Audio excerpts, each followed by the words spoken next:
घर। एक पहाड़ी इलाके में चंद कानकन मजदूर मामूल के मुताबिक अपने काम में मसरूफ थे। वो पहाड़ की खुदाई कर रहे थे।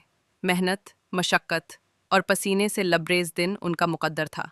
अचानक एक हौलनाक आवाज़ गूंजी और लम्हों में एक ज़बरदस्त पहाड़ी तोड़ा उन पर आ गिरा। ज़मीन लरज़ उठी और चंद ही लम्हों में सब कुछ मिट्टी, पत्थरों और गिर्द के नीचे दब गया। चारों तरफ खामोशी छा गई और जिंदगी रुक सी गई। रेस्क्यू टीमें फौरन हरकत में आईं।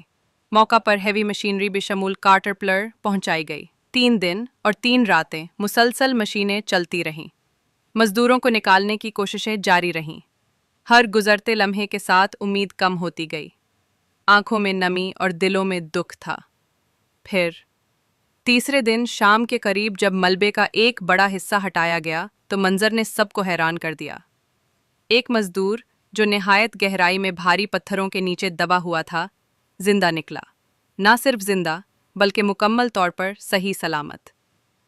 ये देखकर मौके पर मौजूद सब लोग बेख्तियार पुकार उठे, सुभान अल्लाह, वाकई अल्लाह जो चाहे कर सकता है।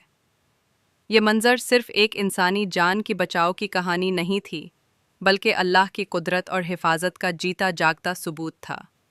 जो रब पहाड़ को गिरा सकता है, वो चाहे तो उसके नीचे भी अपने बंदे को महफूज रख सकता है।